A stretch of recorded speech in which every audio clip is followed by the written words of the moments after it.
So today we are going to start looking at Sayyid Abul Hasan Ali Nadwi, who is a very influential scholar born in India. Although a lot of his writing is actually in Arabic, so he's one of those unique scholars that spans South Asia as well as the Middle East. He was a direct descendant of Sayyid Ahmad Barelvi, but his own views cannot be characterized as Barelvi at any rate. And he was trained as a medical doctor. He was also the lifelong associate of the Tablighi Jamaat, which, as you know, has been a very successful organization in the context of Pakistan. His most famous work is titled Islam and the World, published in 1951. In the 50s and 60s, he basically began by criticizing Arab nationalism and pan-Arab socialism, etc. In fact, he was so strident in his criticism that he considered them the new Jahiliyyah, etc. And his own point of view was to promote pan-Islamism. He is one of those scholars who is of the view that the West as a whole represents a kind of jahalat, a kind of jahiliyyah, and this is the main thesis of his book, Islam and the World. He says, modern Western cultures are pervaded by materialism, godless ideologies, and also sexual promiscuity.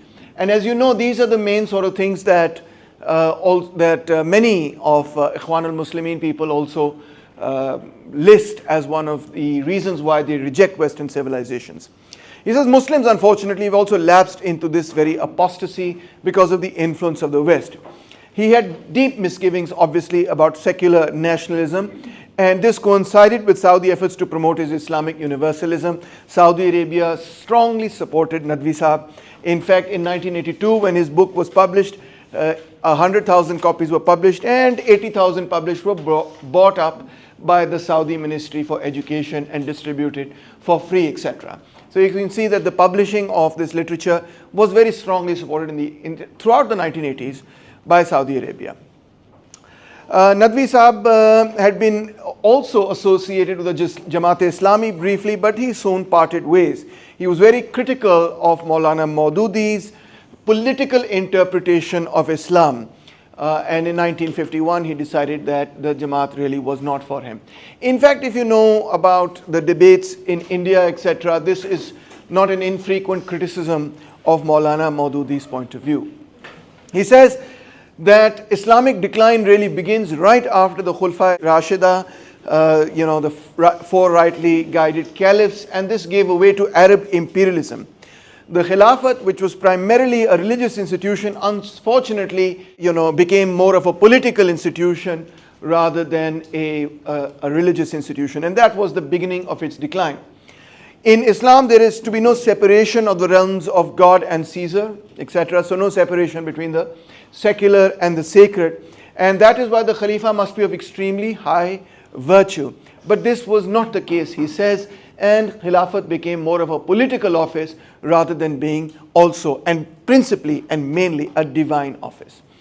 He is also, much like Maududi, of the view that sovereignty belongs to God. Everything that exists, he says, in the world, whether they be animals, plants or minerals, bows to the sovereignty of God.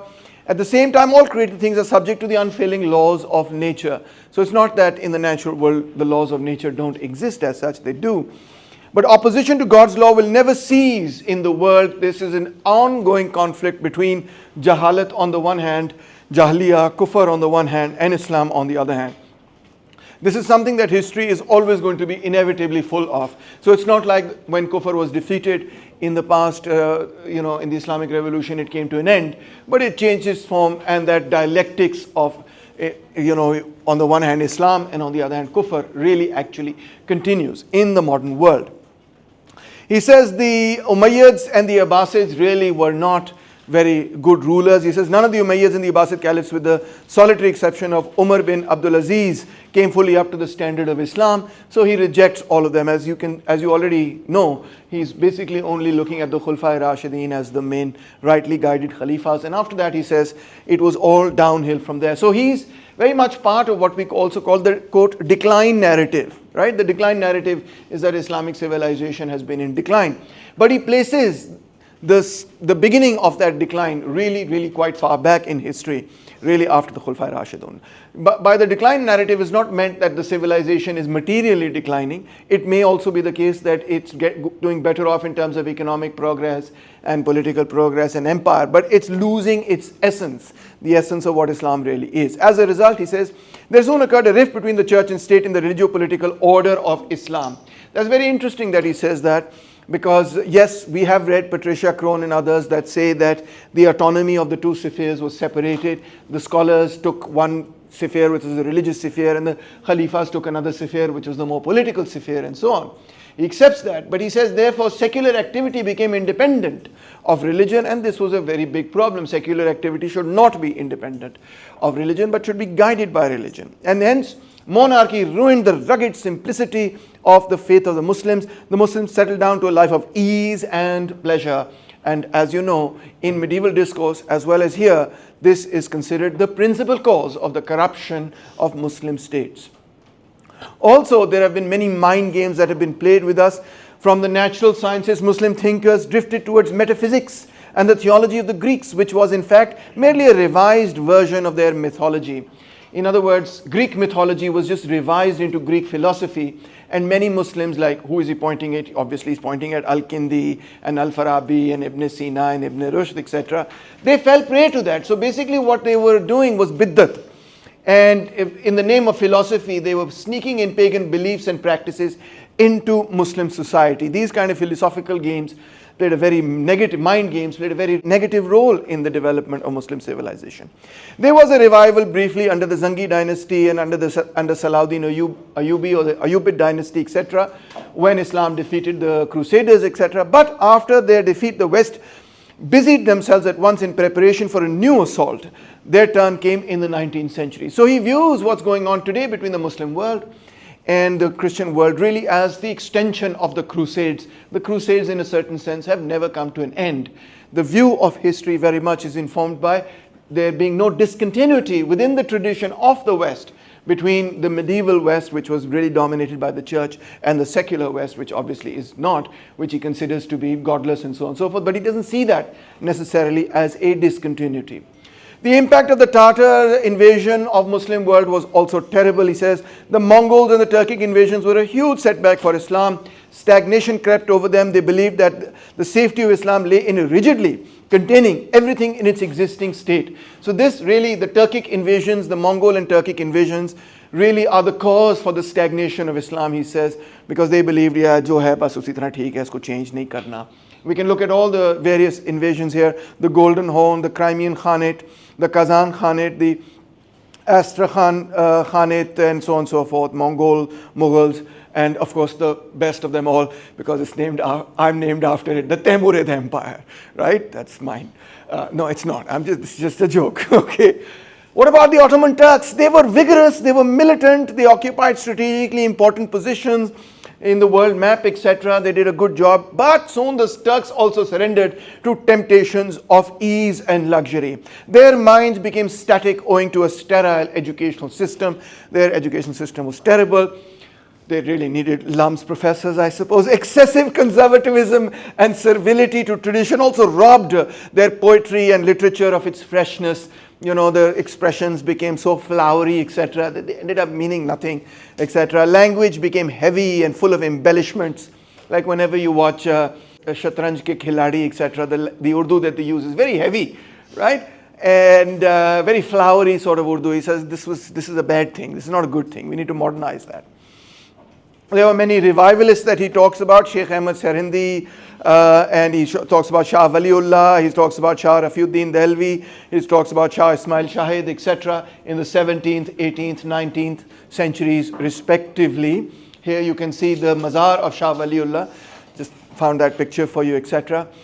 And same sort of story with the Mughals and the Safavids of Iran, that they also started out well, much like the Ottomans, etc. But both these empires isolated themselves completely from the outside world. They lost touch with time and shut their eyes to the numerous changes that were taking place around them. Europe was a far cry. Even the developments in adjoining Muslim countries did not excite any interest.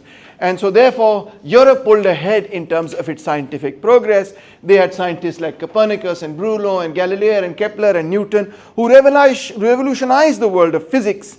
And Columbus and Vasco da Gama and Magellan, etc., discovered the new world in many other lands and sea routes, etc. They explored the world, and gradually the West surpassed Muslims in every field of science and overtook them and obviously also colonized them. There is today an absence of any spiritual sense. The only thing that can cure the world of its present ills, which have been created by the West, of course, which does not believe in spirituality and religion, etc., is that its leadership should pass from the hands of those who worship materialism to the hands of those who worship the one God. So the problem with the entire world today is materialism has come to dominate the world. Here he is using the term materialism in a rather broad sort of form, in the form that people are coveting after material things. They don't believe in God anymore, so philosophical, but also economic in that sense. Muslims need a renaissance of faith, like the sun Islam was, is, and will always be timeless. And Muslims have to rekindle the faith in order to come together. In this entire thing, you can see firstly that the method employed is a historical method. You may disagree or agree with his conclusions about various points of history, but he is trying to do a broad sweep of Muslim history by saying, okay, this happened with the Umayyads and the Abbasids, and this happened with the Tatars and the Mongols, and this happened with the Safavids and the Ottomans and the Mughals, etc. So he's looking at it from a historical perspective. You can see that unlike other scholars like Sayyid Qutb, who was mainly quoting the Quran, or Maududi, who's polemicizing with his opponents, his approach is more, in this essay at least, is more historical. Nadwi strongly adheres to what is called the decline narrative, which I spoke about, that Muslims have been in decline. But it places the beginning, the origin, and the cause of this decline very early on in history. He says, basically from the Umayyads, we had lost the essence of what constituted Islam. To some extent, maybe not to the same degree. Maududi also actually in Khilafat Ya Malukiyat says roughly the same thing.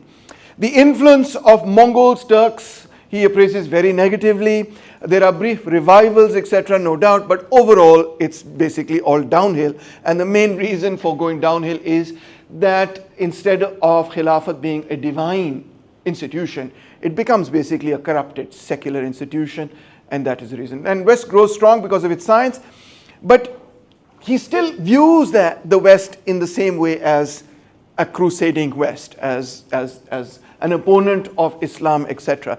There is a continuing clash of identities and civilizations thesis that you can see here, so very strongly in favor of the idea of clash of identities. They didn't call it clash of civilizations back when he wrote it.